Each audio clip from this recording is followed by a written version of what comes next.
Le doy la bienvenida, mi querido Emilio, muchísimas gracias. Para nosotros, como le dije al inicio, siempre será motivo de agradecimiento el tenerlo, el compartir con usted, una persona que le ha dedicado muy buena parte de su vida a hacer acompañamientos terapéuticos, a entender que existen las vidas pasadas, a ayudar a las personas a que se reencuentren con ellos mismos.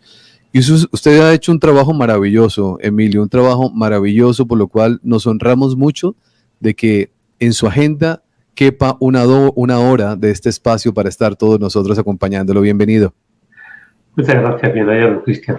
Vamos a hablar de este tema que hoy nos convoca, que es un tema muy importante. ¿Por qué nacer y morir es igual? Bueno, ¿Cómo lo ha logrado entender usted en su proceso terapéutico? Porque es la misma fase en dos etapas distintas. Quiero decir que cuando una persona muere, realmente deja el cuerpo que ya no necesita y va realmente a casa. Y el nacimiento es la distinta cara, la contraria de la moneda. O sea, viene de casa y nace para la vida. Bueno, pues la otra parte nace para la vida, pero espiritual. O sea, cuando dejamos el cuerpo, nace para la vida espiritual. De alguna manera, se puede decir, bueno, todos hemos conocido los trabajos no sé, en México o en Latinoamérica, si se llevaban los gusanos de seda. Yo recuerdo aquí en España, cuando yo era niño, cuando yo era joven, jugábamos mucho porque nos regalaban gusanos de seda y nos encantaba cuando nos regalaban ese gusano que iba haciendo el capullo y llegaba un momento en que era una especie de capullo parecía de tela, en el que cuando pasaban varios días había salido una mariposa. Fíjate que es curioso porque ya como niños esa parte la vemos normal, o sea, veíamos normal que lo que era un gusano se metiera hiciera un capullo y salía una mariposa de ahí. Para nosotros era totalmente normal. Y sin embargo, ahora mismo te dicen que tú eres una especie de gusano que vas a tener una vida y que te va a transformar en otro ser y no nos cabe. O sea, allí no entendíamos que el gusano no muere, sino que se transforma en mariposa, y aquí nos cuesta entender que una persona cuando muere vaya a otro plano, que lo que muere es el cuerpo realmente, no muere la persona, la base de la persona, que es el alma. Pero fíjate que es curioso porque como niño eso lo aceptamos normalmente y luego, sin embargo, como adultos nos cuesta reconocer que una persona pueda vivir en otro plano una vez que deja el cuerpo. Es muy curioso, ¿no? De todas formas, a ver, tengo que decir que la parte del nacimiento, la parte del útero materno, es una de las partes más bonitas de la terapia regresiva y es una de las que más nos ayuda a sanar. Primero porque nos hace entender para qué estamos aquí. Es la base en esa parte, por lo menos desde mi consulta. Yo en mi consulta procuro que todos los pacientes trabajen el útero materno y el nacimiento. ¿Qué ocurre cuando está trabajando el útero materno en el nacimiento? Que yo intento, además de hacerles pasar 3 veces por el nacimiento, intento que vayan al momento en el que decidieron o decidió alguien por ellos o les aconsejó que ya tenían que nacer, que ya tenían que encarnar de nuevo en una mamá.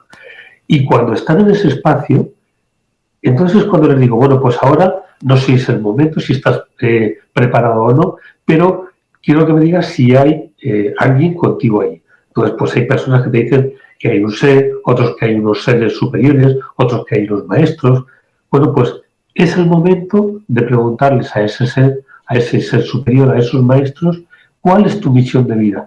¿Qué necesitas cuál es tu aprendizaje principal o cuál es tu misión para encarnar de nuevo? ¿A qué se debe que tengas que encarnar de nuevo? Y hay mucha gente, por supuesto, que recibe la respuesta a esa pregunta, y otros que no, que te dicen, pues me dicen que no estoy preparado o que no me lo pueden decir, que lo tengo que adivinar por mí mismo a lo largo de mi vida.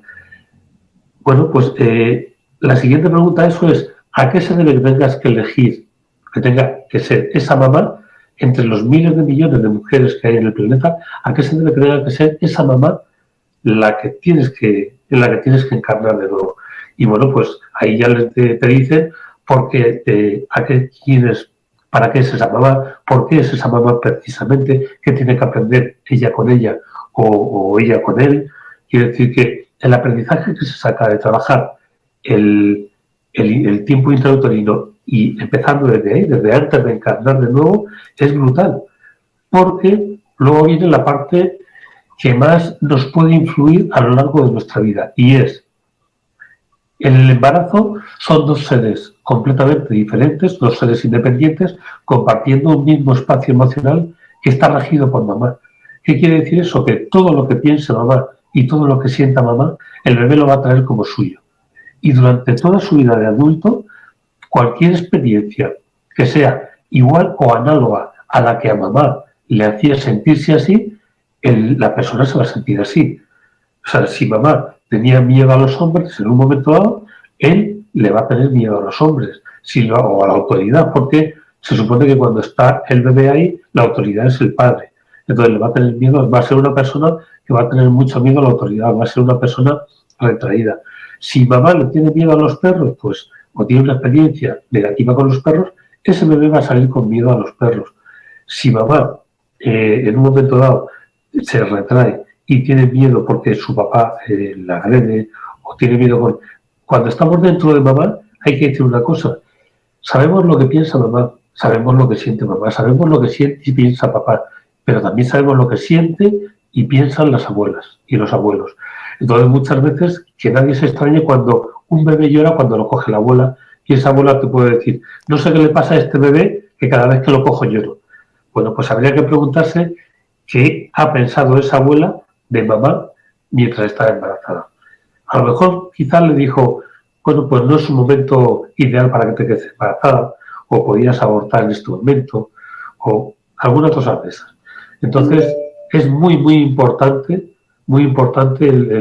lo que piense papá, lo que piense mamá, lo que piensen los dos en el momento que se enteran que está embarazado. Porque si el bebé es un niño o una niña y la mamá quiere lo contrario, el papá quiere lo contrario, ese bebé va a estar condicionado durante toda su vida porque no era lo que sus papás esperaban. Claro. Entonces le puede influir de miles de formas. O que durante el embarazo, con un solo segundo que la mamá piense que no es el momento de quedarse embarazada, un solo segundo, después se puede pasar los 9 meses frotándose la tripa, diciendo cuánto te quiero, poniéndole música clásica, todo lo que quieras. Sí. Pero durante ese segundo, para ese bebé le ha creado un trauma. Y como le pase algo a la mamá, ya sabes quién se va a sentir culpable. Ese bebé, porque está ahí, porque no debería de estar y está. Entonces, es un periodo que quizás sea el periodo donde más traumas nos traemos.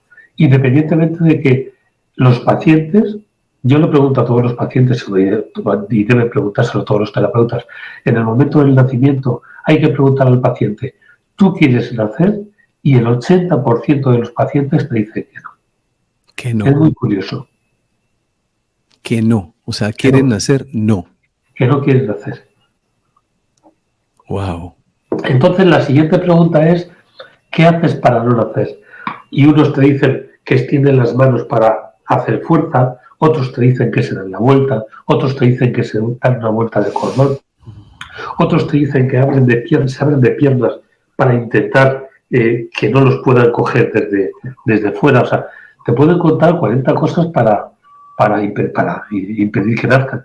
Además, es curioso porque cuando alguien te dice que no quiere nacer, te pueden contar también miles de excusas, porque mis padres me han matado en otra vida, me quieren matar porque me han metido el espéculo. Bueno, ellos no te dicen el espéculo porque no saben que es un espéculo, pero cuando cualquier prueba, yo siempre digo que a las mamás, cuando hay algo importantísimo, y yo he intentado también hablar con muchas matronas, con muchos médicos, obstetras, porque es importantísimo que sepan que ese bebé es una persona, es un ser que siente, es un ser que sabe, es un ser que escucha, que oye, Claro. y sobre todo que trae su mochila ya de problemas y de traumas de otras vidas.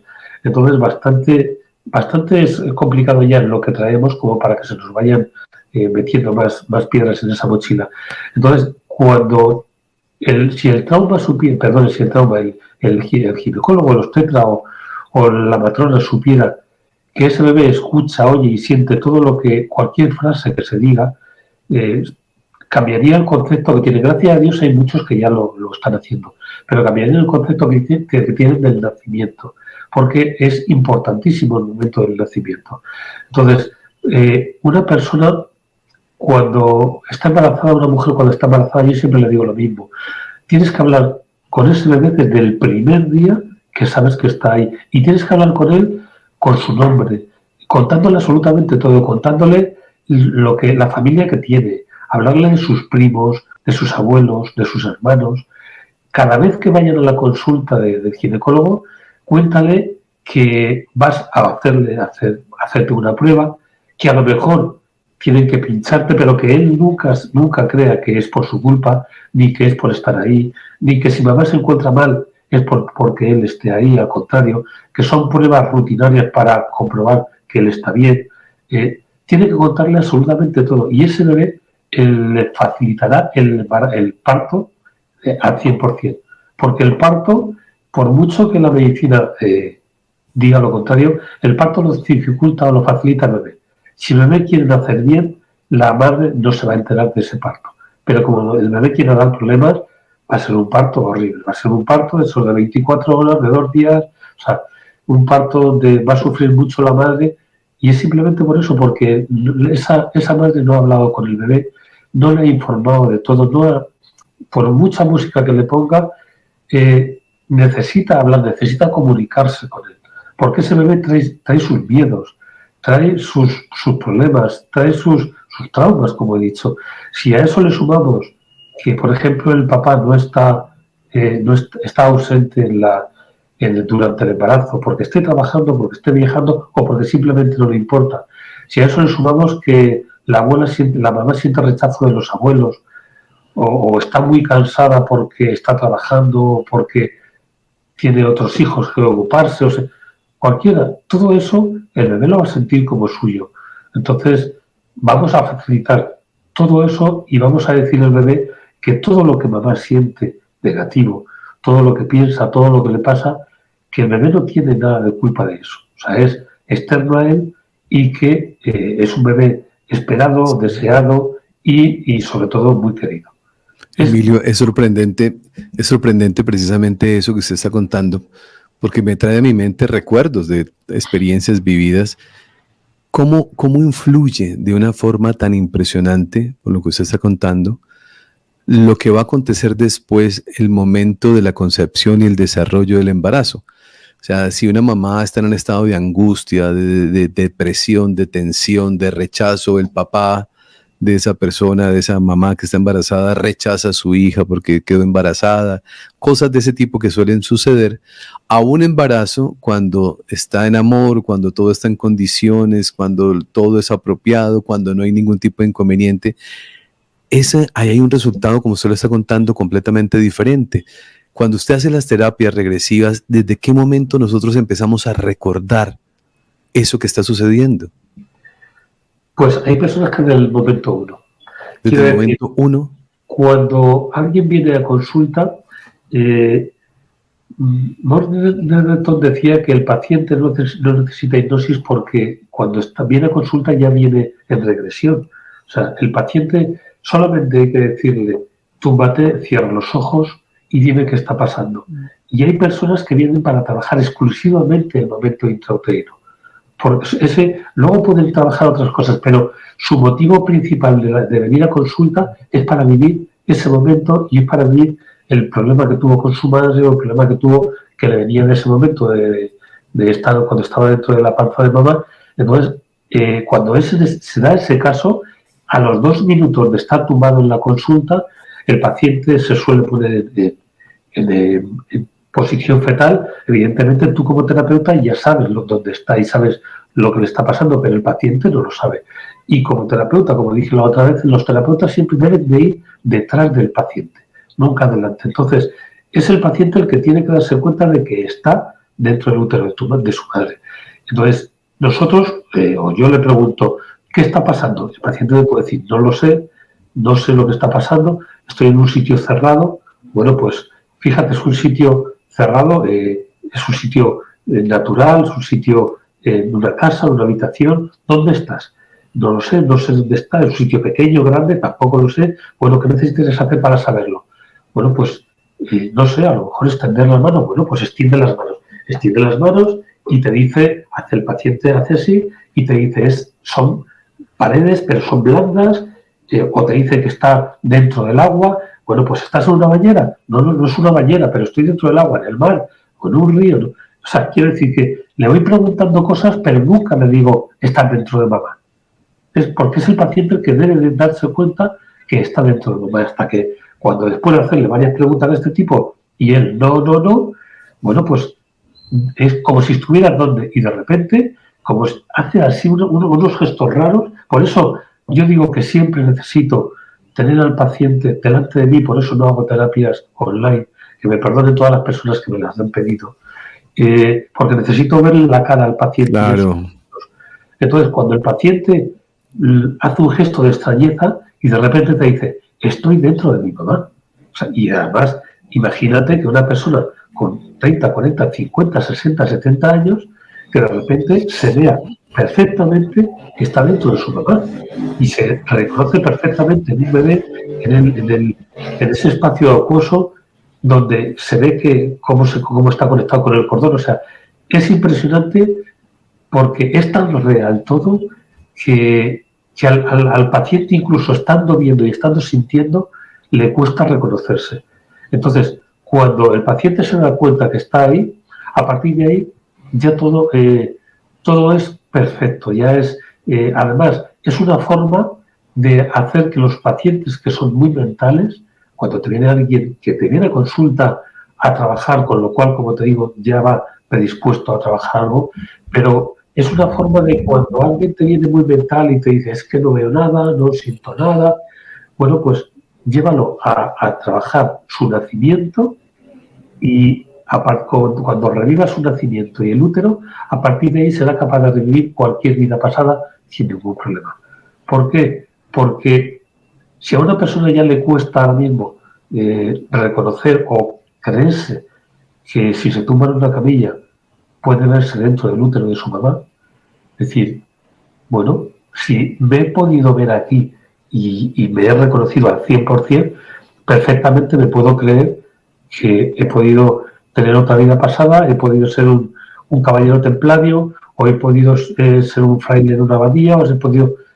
O sea, es una forma también de reconocer que si me puedo ver dentro del útero de mamá y me puedo enterarme de tantas cosas que luego yo he tenido pacientes, mujeres o hombres, que han venido con la madre a la consulta. Esos pacientes han revivido el útero materno y las madres llorando al final de la consulta me han dicho, es imposible que mi hijo o mi hija supiera eso porque está embarazada y yo jamás le he contado eso a mis hijos. O sea, quiero decir que los padres tienen conversaciones cuando la mamá está embarazada, como en cualquier época de su vida, sí, por supuesto, pero cuando la mamá está embarazada, los padres tienen conversaciones banales, pero que el bebé puede darle cierta importancia o tienen cierta importancia en ese momento, pero que no son conversaciones trascendentales que les cambien la vida. Y sin embargo, cuando el bebé está en un momento en el que reproduce una conversación que tenían ese padre y esa madre porque a papá lo echaron del trabajo, o se murió el abuelo y mamá lo pasó muy mal y dijo varias frases y sintió varias cosas, o dejó al hermanito solo con la abuela o con la tía, y que tú dentro, que eso nunca te lo han comentado a ti en tu vida como adulto, y que eso tú lo veas en esa regresión, que sepas que incluso algunos, como me han dicho algunos, mi mamá lleva un vestido de cuadros verdes y blancos, o mi mamá lleva tal vestido, y estaba en mi casa que era así, y esa casa la vivieron los padres antes de nacer ese bebé, se mudaron, se cambiaron de casa cuando ese bebé nació, con lo cual ese bebé jamás pudo saber esos detalles, y la madre se queda como loca diciendo, es imposible que mi hijo pueda saber todo eso. O sea, por eso mucha gente cuando me dice, pero ¿tú crees que es verdad? No es que lo crea, es que lo sé, porque yo tengo pruebas todos los días en la consulta. Y son pruebas palpables, o sea, pruebas que las madres han reconocido las cosas que el bebé, o sea, que ese hijo ya adulto ha visto de cuando estaba embarazada ella, que nadie se lo ha contado. Claro, cuando llega una persona, como usted lo decía también, Emilio, muy mental, ¿no? La persona que de pronto puede llegar a su consulta diciendo, yo vengo a ver qué tan cierto es eso, porque suele pasar, ¿cierto? Suele pasar, pero también es verdad que hay mucha gente que viene con la excusa de curiosidad. Cuando alguien te dice que viene por curiosidad, sabes que su alma tiene algo que trabajar. Yo siempre digo lo mismo. Claro, claro. Eso es una manera, porque eso que usted hace, esa sesión terapéutica que usted hace, Emilio, queda grabada, y luego la persona cuando vuelve a mirarla, cuando se escucha a sí mismo, indudablemente que la apertura es total. Sí, no todos, pero cualquier persona que quiera grabarla, la graba. Entonces sí que es verdad que cuando alguien te viene, no hace falta que luego la vean. O sea, cuando termina la consulta, sin el 100% de los pacientes te dicen, jamás lo hubiera creído. O sea, no hubiera creído nunca, por mucho que me lo hubiesen contado, no hubiera creído lo que aquí ha pasado. Porque vienen mentales, y cuando una persona viene muy mental, evidentemente tenemos atajos para llegar a que esa persona trabaje lo que tenga que trabajar. Pero fíjate, te voy a contar algo y es muy curioso. Yo hace ya muchos años, una persona muy importante en ese momento, para mí era muy importante como terapeuta ver a esa persona, era un médico, y bueno, yo pensé en ese momento que a mí me podía ayudar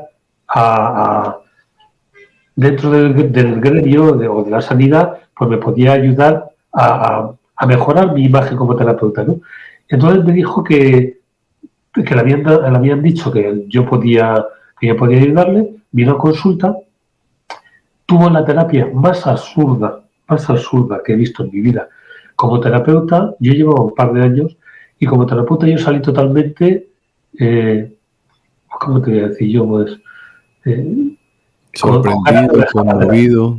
Sí, con ganas de dejar totalmente la terapia totalmente. Porque decía, vamos a ver, es la persona que más importante, no más importante en nada, sino porque era un médico con nombre, y dije, pues, bueno, puede ser que este hombre me dé más, me ayude a meterme más en el gremio o a más reconocimiento, lo que sea.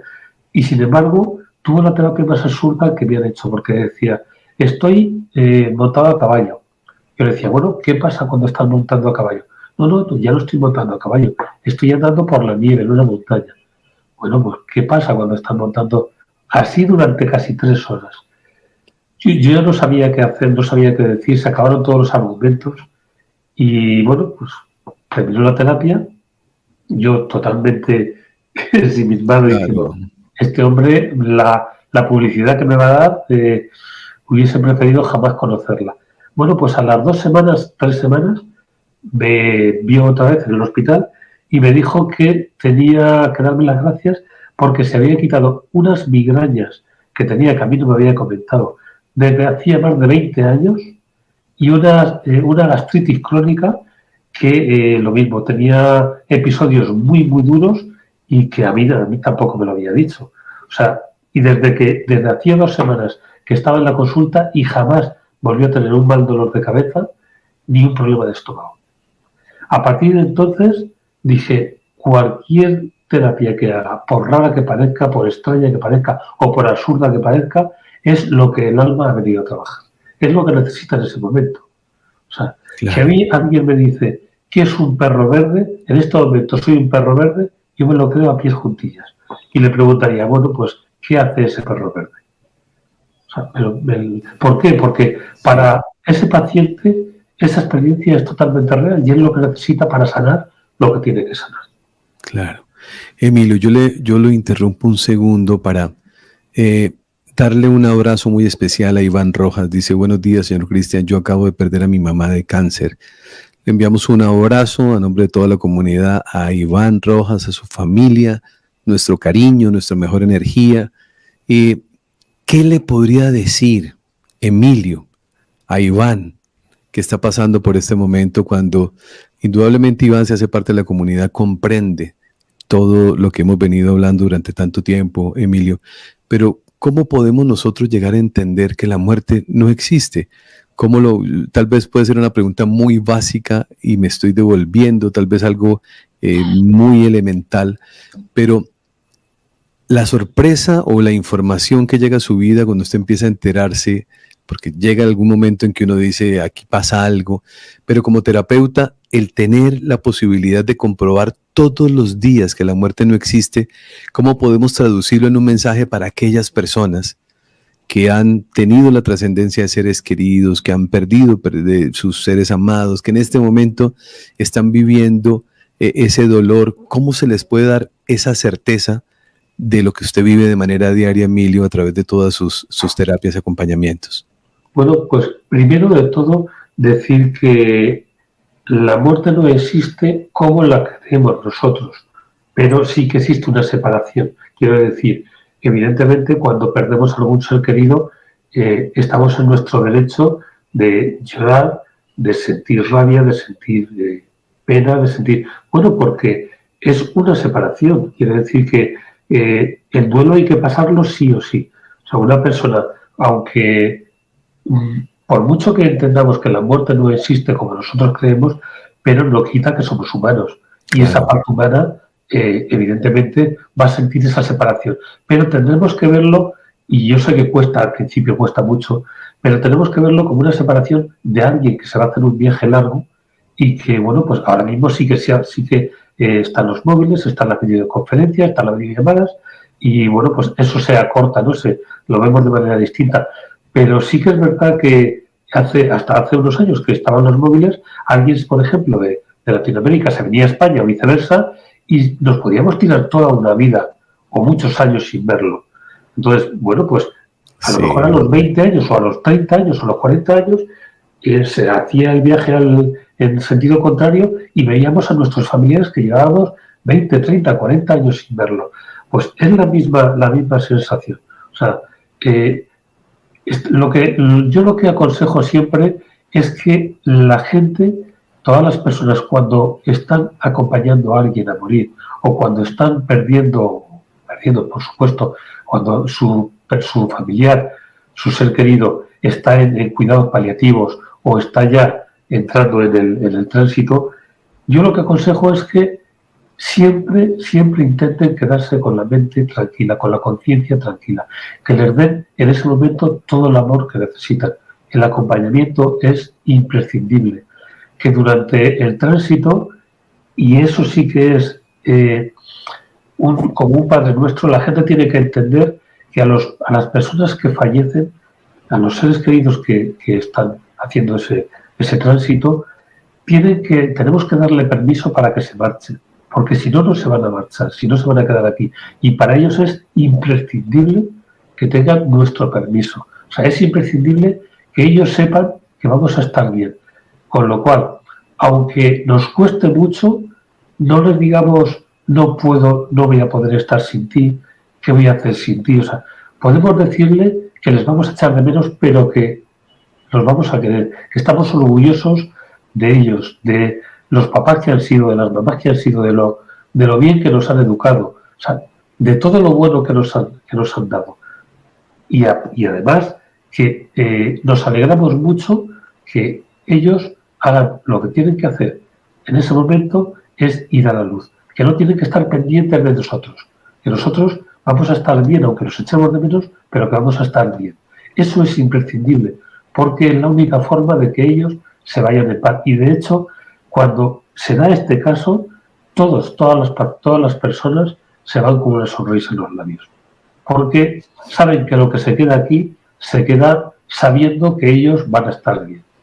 Cuesta mucho, por supuesto que cuesta, es cuando alguien pierde a un ser querido, como digo, estamos en nuestro derecho de sentir rabia, sentir pena, pero si realmente, y yo te voy a contar el caso de mi madre falleció hace 7 años de cáncer de Alzheimer, en un Alzheimer en un estado ya muy profundo. Bueno, pues estuvo 5 días para hacer ese tránsito, 5 días muriendo. Fueron 5 días en los que yo estuve hablando con ella todo lo que pude. Evidentemente hablaba yo solo porque ella ya no hablaba. Yo podía, sí. Ella gesticulaba, pero te puedo decir que durante esos 5 días en ningún momento perdí la tranquilidad, incluso la felicidad, porque yo sabía que mi madre estaba haciendo lo que tenía que hacer. Evidentemente estaba en un estado muy avanzado de Alzheimer, con lo cual era casi un vegetal. Entonces, yo considero que cuando una persona no tiene calidad de vida o la calidad de vida es completamente nula, bueno, pues lo que aquí la retiene se debe de trabajar para que vaya a la luz. Entonces mi madre estaba en ese tránsito, y cuando por fin dio los últimos suspiros, la paz que me quedó a mí fue brutal. Fíjate que después al cabo de los días, por medio de un libro, entendí todos los gestos que a mí mi madre me había hecho durante esos 5 días, que me hacía gestos porque no hablaba, veía miradas, bueno, pues entendía todo lo que me había querido decir en esos 5 días. Y cuando estábamos en el tanatorio, donde no sé cómo es allí en México, aquí en España, pues un tanatorio es donde llevamos a los difuntos cuando fallecen, hasta que llega el momento del entierro, donde la gente puede ir a visitarlo, a darle el pésame a los familiares, donde, bueno, pues tiene ahí está expuesto en una especie de vitrina con unos cristales. Y yo recuerdo que la gente a mí me decía, lo siento, y decía, yo no lo siento. Yo no lo siento porque mi madre está donde tiene que estar. O sea, yo estoy feliz porque dice que ella está feliz. O sea, es simplemente decir, estoy tranquilo porque ella se ha ido con tranquilidad. Y eso lo notas cuando al final fallece y tú has dicho lo que le tenías que decir, y en la cara del que se va reconoces esa paz para él y esa paz para ti. El que después, evidentemente, esa paz influye en que crees o te ayuda a pensar y a saber que la muerte no existe. Sí, yo sé que a mi madre la voy a ver más tarde o más temprano. O sea, y lo tengo muy claro. Igual que mi hija, por ejemplo, se fue a Irlanda concretamente 1 año y estuve prácticamente no, 1 año sin verla. Bueno, yo sabía que al cabo de 1 año o al cabo de 2 la iba a ver. Por lo menos porque iba. Implícitamente, Emilio, usted nos está diciendo algo que quiero colocarlo acá para que usted nos comparta esa experiencia que seguramente le da mucha experiencia y mucha fe. Usted dice, mi hija se fue a Irlanda, pero regresa y nos volvemos a ver. Y nos lo ha dicho 2 veces. O sea, lo que quiero, lo comprendo de esta manera. Un día nos volveremos a encontrar con esos seres que han trascendido. Un día volveremos a vernos, un día volveremos a abrazarnos, y un día entenderemos que todo lo que estamos viviendo aquí no es real. Por supuesto. O sea, hay que tener claro que además todos estamos atentos, pero atentos en atención continua. Incluso yo creo que, y no quiero decir que yo lo sea, yo no, sí. Hasta ahora mismo no soy medium, a lo mejor dentro de 10 minutos se me despierta cualquier mediunidad, pero hasta ahora mismo no lo soy. Pero yo creo que si todos estamos atentos, en cualquier momento podemos tener cualquier sonido, cualquier sensación, cualquier... una manifestación de algún tipo. Sí, algo de esos seres que ya no están aquí y que nos están diciendo que todavía siguen vivos. O sea, si estamos atentos a esta persona que había perdido su mamá de cáncer, yo le aconsejo que durante unos días o unas semanas, que esté atento a todo lo que su mamá le gustaba, a la colonia, a la música, a los libros, que estoy segurísimo que va a tener alguna señal de que su mamá está viva. Y a partir de ahí, la seguridad total de que la muerte no existe porque sabe que su mamá está viva y su mamá está en un sitio que está muy contenta, que está muy feliz y mucho mejor que aquí en la Tierra. A partir de ahí, para él será un antes y un después, sobre todo en la creencia de la vida, de la muerte y de, bueno, evidentemente de que vivirá de distinta manera cada vez que pierda algún ser querido. Sí, cuando usted hace las regresiones, Emilio, estaba haciendo la anotación aquí para que no se me olvidara, ¿qué cuentan las personas, esas personas que en una etapa de regresión, que están en su sesión, qué cuentan de esos momentos de la trascendencia? ¿Cuáles son esas conversaciones que hay? Yo recuerdo tanto algo que usted cuando lo compartió la vez pasada, me quedó grabado aquí, que usted le pregunta cuál es su último pensamiento, ¿no? Eso me pareció maravilloso. Pero esos momentos, ¿cómo se viven, Emilio? A ver, primero déjame que te cuente, no quiero que se me olvide. Con la pregunta que me has hecho me ha venido a la cabeza. Tuve hace ya muchos años, el psicólogo que llevaba 2 o 3, 4 años de terapeuta, tuve una paciente que era del Opus Dei. ¿Sabes lo que es el Opus Dei? Sí. Vale, pues una paciente que era del Opus Dei, con lo cual, cuando a mí me dijo que ella era miembro del Opus Dei, lo primero que pensé es, a ver cómo le hago a esta mujer que entender si revive una vida pasada, si revive la muerte, que hay otra vida, o sea, que no muere. Claro, es una religión, bueno, una facción un poco extrema de la religión católica, con lo cual, digo, no sé si eso lo va a entender esta persona. Bueno, pues no voy a contar la terapia entera, pero esta mujer tenía un problema muy grande con su hija mayor, tenía 21 años la hija, y desde que era pequeñita tenía problemas con su hija. No eran problemas de como la terapia que conté la otra vez, de que se repudiaba, de que intentó pegar a la hija, no hasta ese punto, porque bueno, pues era otra cultura, pero de alguna manera nunca se llevaron bien. Bueno, pues esta mujer revivió 2 vidas en la que ella, o sea, la hija era una amiga, en una de las vidas era una amiga y le quitó el novio, y el que llevaba muchos años, y bueno, esta mujer se suicidó porque este novio que llevaba muchos años y iba a casar se fue con su mejor amiga, y en la otra era su madre y la maltrataba. Entonces, bueno, en esta vida se reconocían las almas y chocaban mucho.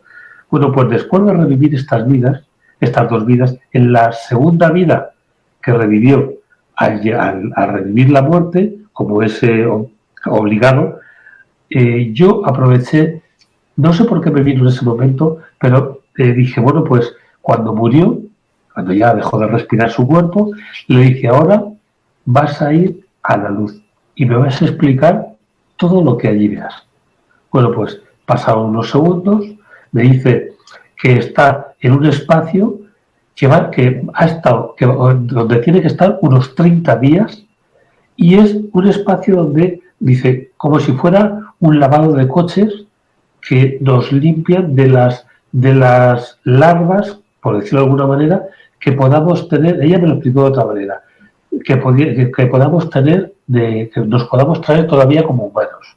O sea, durante 30 días estamos en una especie de hogar de limpieza, del lugar de limpieza, y ahí dejamos todo lo que nos hemos traído como humanos. A los 30 días más o menos ya nos afianzamos como ser de luz. Y entonces empieza a explicarme que cuando se afianza como ser de luz, ella estaba de naranja. Yo decía, pero me está diciendo que vas vestida de naranja o un traje naranja, y dice, no. Quiero que te lo estoy explicando para que tú lo entiendas. Dice, pero no tengo palabras para explicarte cómo es. Dice, pero tú imagínate que llevamos una túnica naranja. Digo, vale, una túnica naranja. Dice, pero no es una túnica naranja. Dice, es luz. Somos seres de luz. Pero es como si para ti, para que tú lo entiendas bien, como si lleváramos una túnica naranja. Pero de túnica naranja somos nosotros.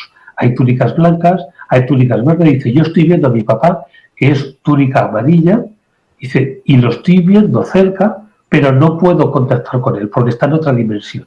Y no puedo contactar con él. Y ha sido mi papá en esta vida. Y sin embargo no puedo conectar con él. Digo, pero ¿por qué no puedes conectar?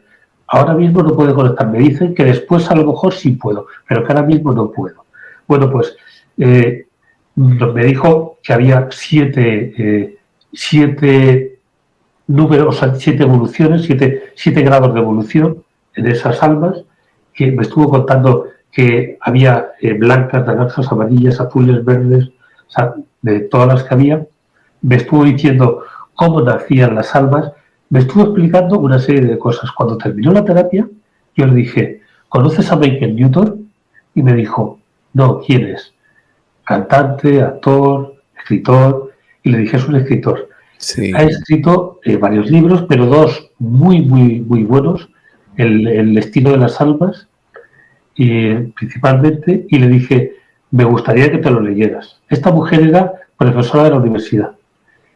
Le dije, me gustaría que te lo leyeras. A los 15 días, su marido, que era no compañero, pero trabajaba en mi hospital, me dijo, Emilio, me ha dicho mi mujer que la llames. La llamé y me dijo, llorando, me dijo, es increíble que el libro describe todo lo que yo veía y no sabía explicarte. Todo, o sea, nunca había leído el libro de Michael Newton, no conocía a Michael Newton, pero todo lo que Michael Newton describe en El destino de las almas es lo que vio ella. Todo, absolutamente todo. O sea, los pacientes, cuando en el momento de la muerte, te voy a decir, cuando empieza a morir la persona, empieza a vivir el tránsito de la muerte, entonces yo le voy preguntando qué está pasando con tus pulmones, qué está pasando con tus piernas, con tus pies, con tu estómago, con tu cabeza. Él me va respondiendo a todas las preguntas que yo le hago. Pues el estómago lo tengo cogido, las piernas no me responden. ¿Por qué? Porque cada frase que vaya diciendo, yo tengo que valorar si va a ser motivo de influencia en este momento de esta vida o no. Entonces, date cuenta que cuando una persona, por ejemplo, en la Inquisición, una persona que la están torturando en un potro, le están rompiendo todos los huesos, o sea, lo están arqueando, están rompiendo todos los huesos de su cuerpo, y él está pendiente de que a lo mejor de que mis hijos se van a morir de hambre, porque ahora quién les va a llevar para la boca, porque no está sintiendo nada ni está centrado en todo lo que le pasa a su cuerpo.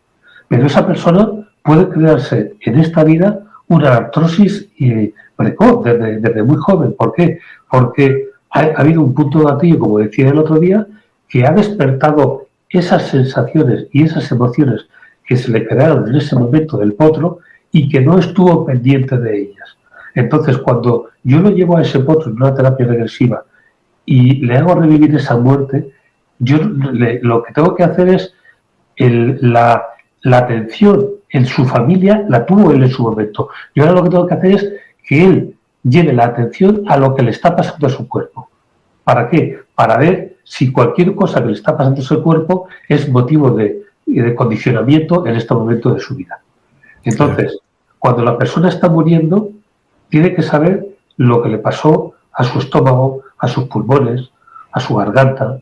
Por eso, muchas veces, cuando, por ejemplo, la garganta, muchas veces una persona que le corten la cabeza, por ejemplo, pues es una persona que va a tener siempre problemas de garganta, que se va a sentir desubicado, va a decir que no estoy como si no estuviera en mi sitio.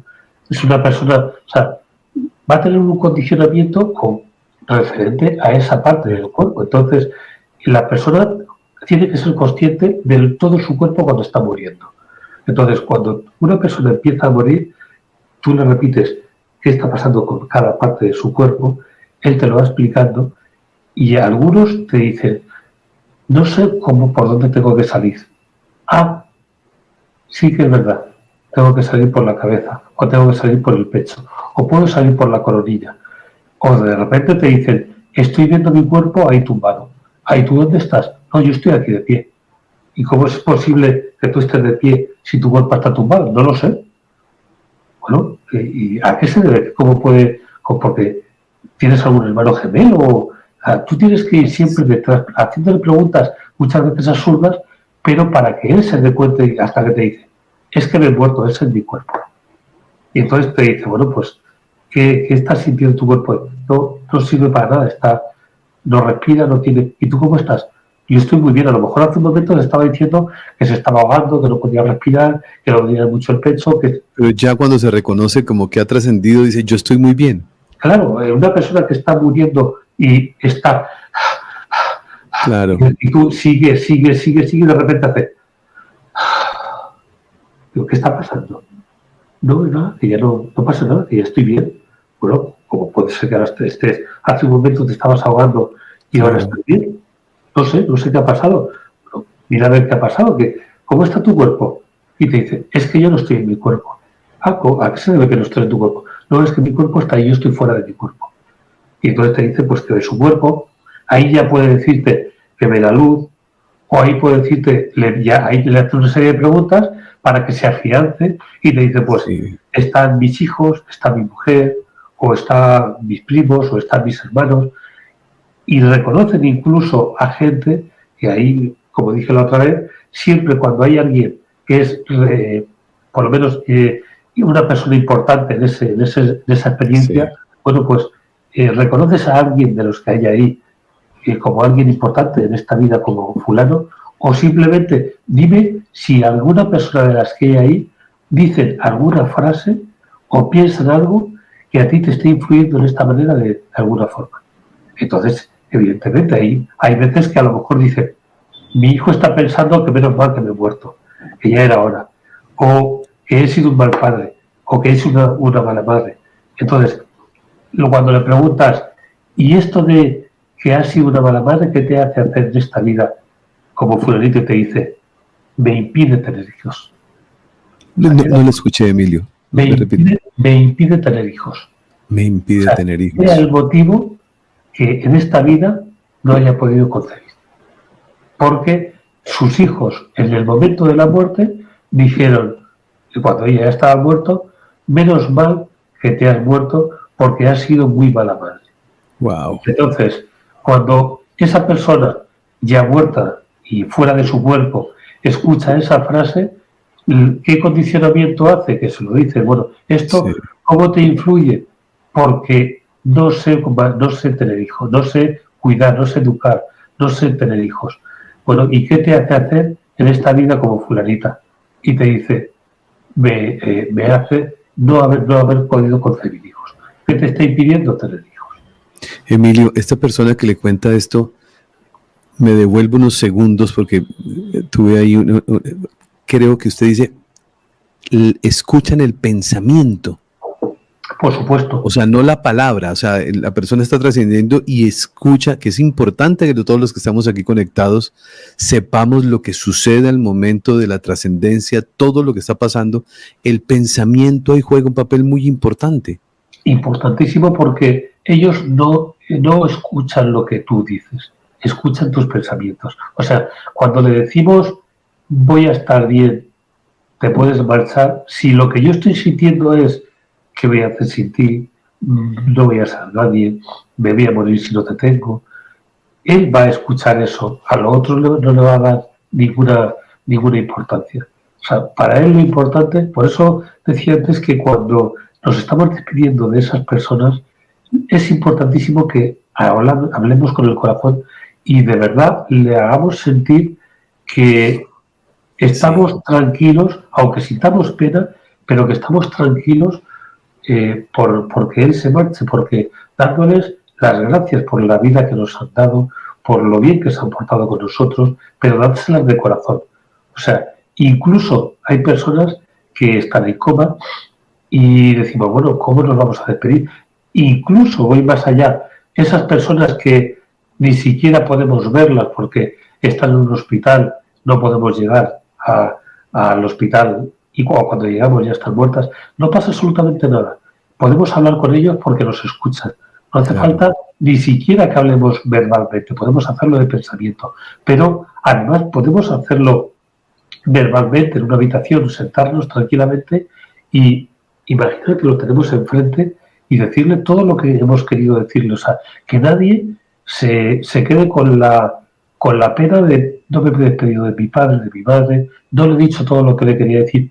Siempre está a tiempo de decírselo, siempre. Y sobre todo cuando todavía está en el lecho de muerte, cuando todavía estamos ahí. O sea, podemos decirle absolutamente todo lo que le hemos querido decir durante toda nuestra vida. O sea, Sí. cuando están ahí, nos están escuchando, están no solamente oyendo lo que decimos, sino como decimos, lo que pensamos. Entonces podemos despedirnos perfectamente, podemos pedirle perdón por las cosas que creamos que le hemos hecho daño, le hemos hecho mal.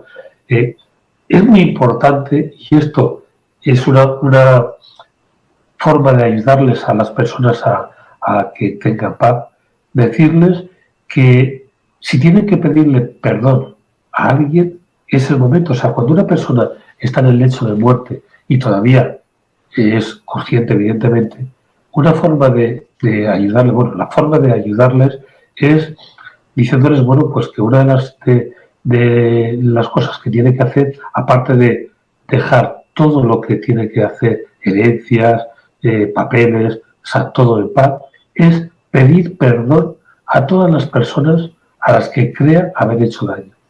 Porque es la manera de que esa persona se vaya en paz. ¿Por qué? Porque si no, hay mucha gente, sobre todo, creencias en los católicos, personas que son muy católicas, pueden llegar a creer, no voy a ir a la luz porque me van a castigar porque he hecho daño. Entonces, mi religión sabe que si hago daño, si peco, pues a lo mejor me van a mandar al infierno o me van a castigar. Entonces, bueno, pues si yo le pido perdón a todas las personas que creo haber hecho daño en mi vida, me voy a ir en paz. Claro, si tengo el sentimiento de culpa, Emilio. Claro, efectivamente. Entonces, esa creencia, ya no es creencia solamente, sino que vas a llegar limpio y a lo mejor no hace falta ni siquiera que estés en ese espacio de limpieza esos 30 días. ¿Entiendes? O sea, la persona, cuando estamos acompañando a alguien a morir, es muy importante que le digamos, mira, si puedes, mentalmente, no hace falta que lo digas de palabra, despídete de todas las personas que te tienes que despedir, sí, pero también pídele perdón a todas las personas que crees haber hecho daño. Y perdona, que también es importantísimo, a todas las personas que te han hecho daño. Porque eso es tan importante, pedir perdón como perdonar. Incluso perdonar es más importante porque el pedir perdón es, bueno, pues es una forma de ser humildes, incluso de estar bien con las otras personas, ¿no? De demostrar que somos capaces de pedir perdón. Pero el perdonarnos a nosotros mismos, eso a veces cuesta mucho. Sí. Entonces, cuando una persona en el lecho de muerte consigue perdonarse por todo el daño que haya podido hacer, bueno, yo creo que es el top de las cosas buenas que tiene que hacer antes de terminar de hacer ese tránsito. Sí. Entonces, sí. No, que le iba a decir, Emilio, porque hemos conversado muchas cosas maravillosas. Yo voy tomando mis anotaciones aquí para tratar de tenerlas presentes. Y una de esas que usted decía es muy común y es muy frecuente que cuando nosotros trascendemos, o como llamamos biológicamente, morimos, pero ya cuando estamos en ese estado espiritual, ¿no nos demos cuenta que eso ha pasado? Claro, por supuesto. O sea, cuando la persona no tiene este tipo de información que estamos nosotros hablando, porque que es la inmensa mayoría, de pronto habrá gente que sí. O sea, no sé cómo ha sido su experiencia en relación a esto, Emilio. Sí, no solamente no nos damos cuenta de que hemos muerto, sino no nos damos cuenta que estamos muriendo, ojo. Porque en ese tránsito que puede durar días o semanas, van a pasar las 5 fases que comentamos el otro día, de Ninda. Entonces, cuando estamos en la fase de ira, estamos pensando todavía que nos podemos curar. Estamos en la rabia de por qué nos toca a nosotros, pero nunca nos creemos que sea a nosotros lo que nos ha tocado el morir. Entonces, como digo, estamos viendo ya a esos seres queridos que están esperándonos, que vienen a ayudarnos a hacer ese tránsito, pero nosotros ya todavía no nos vemos como seres queridos. Cuando esos seres queridos están ahí, eso indica que nosotros ya estamos haciendo el tránsito, ya estamos en esa parrilla de salida. Ese es como el punto importante, nos damos cuenta que llegan y ahí ya sabemos nosotros que está sucediendo eso. Claro, evidentemente, cuando alguien nos dice, estoy viendo a mi tía, a mi hermana, a mi padre, hay veces que dice, no, es que ya está teniendo visiones, alucinaciones. Alucinaciones. Bueno, pues eso que incluso el que está muriendo no es consciente muchas veces, porque todavía los ve como monstruos, como seres feos, como seres extraños, como pesadillas. ¿Por qué? Porque todavía no está entendiendo que está muriendo. Entonces llega un momento que la línea es muy fina, en el que llega lo que llaman la mejoría de la muerte. Y de repente dices, anda, pues si se ha puesto bien, pero si le escuchas, te dice, es que ahí está mi tía que ha venido a esperarme, ahí está mi madre, o ahí está mi hermano que ha venido a esperarme. Y me está diciendo que me estaban esperando, que me va a ayudar a ir donde tengo que ir, a pasar la luz. Si tú como familiar no estás involucrado en ese dolor, oirías o escucharías cosas importantísimas que tiene que decirte.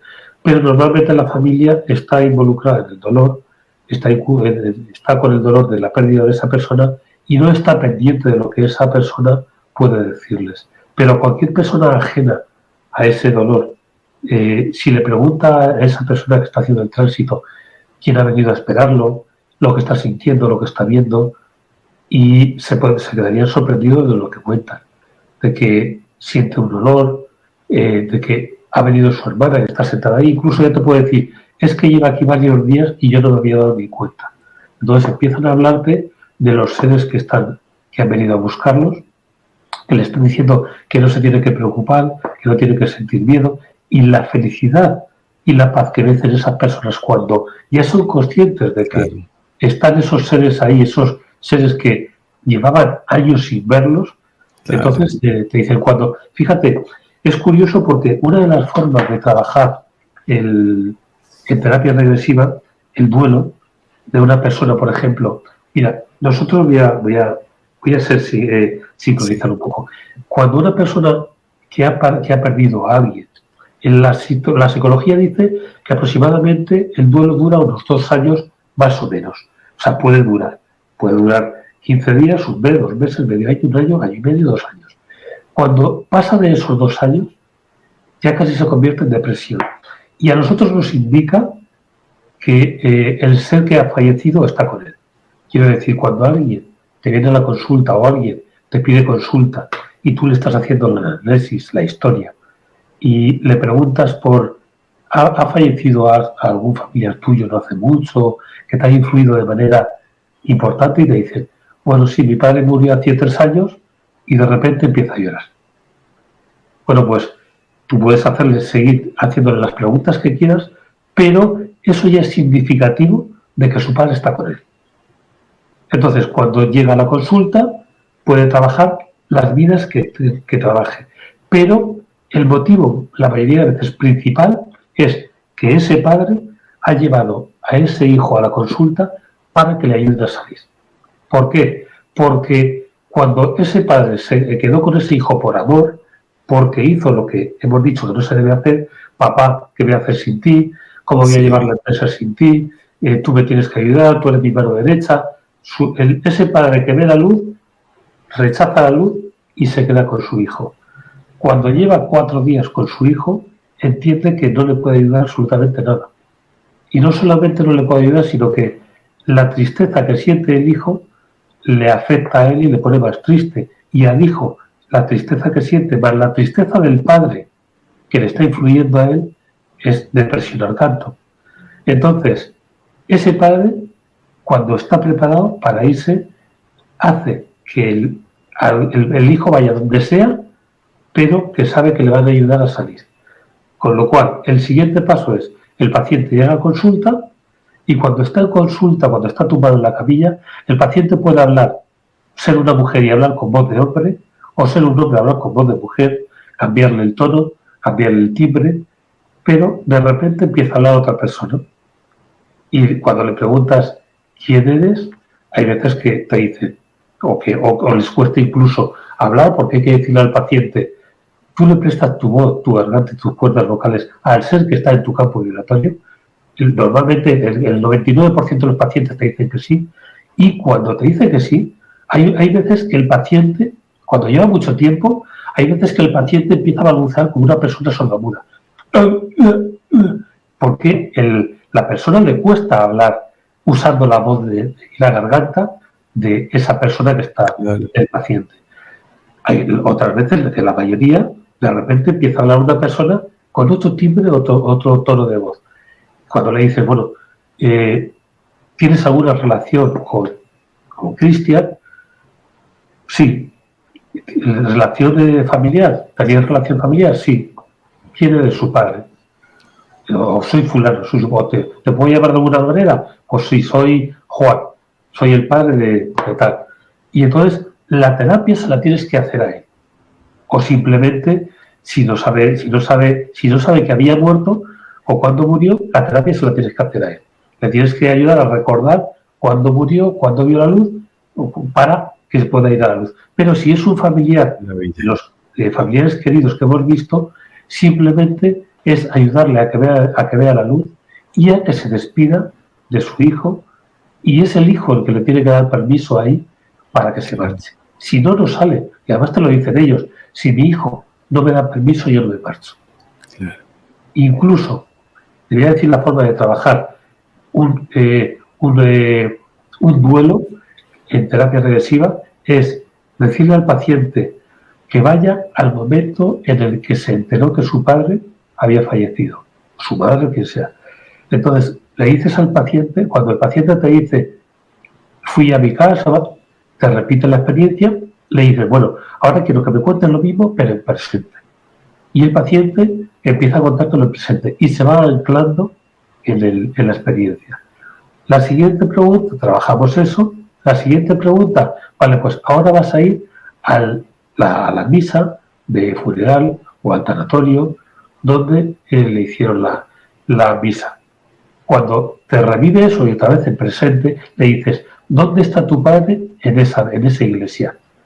Al principio normalmente te suelen decir, pues no está, o está en la caja del ataúd, y le dices, no, en el ataúd está su cuerpo. ¿Dónde está tu padre? Fíjate alrededor de la iglesia. Y unos te dicen que está sentado en el mismo banco, otros que están en el altar, otros que están mirando su cuerpo en el centro de la iglesia, al lado del ataúd, otro que está en el coro de la iglesia. Pero nadie se pierde su entierro. La siguiente fase es, ahora voy a contar a 3 y vas a ir al cementerio en el momento en el que están enterrando a tu padre.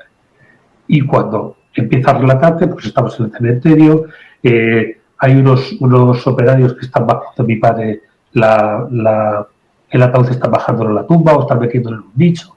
Y le dices, bueno, ¿dónde está tu padre ahí? Y ahí normalmente se ponen a ayudar porque te dice, está detrás de mí o está a mi lado o tiene la mano echada por mi hombro. Y bueno, pues mira la cara, ¿cómo está?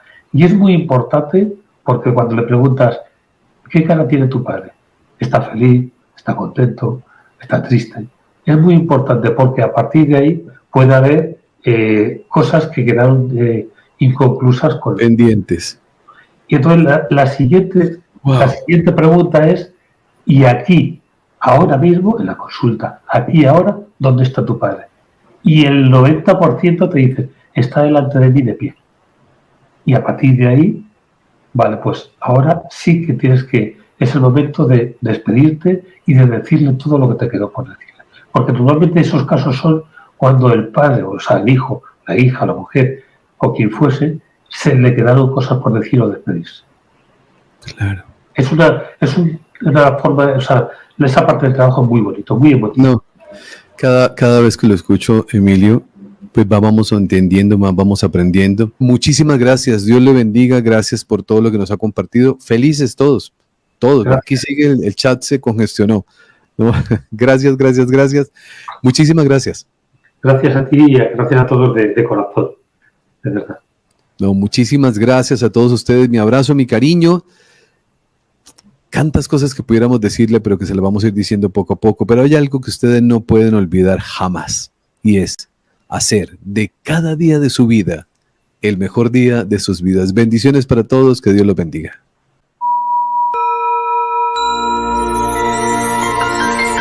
Hoy es el mejor día de tu vida.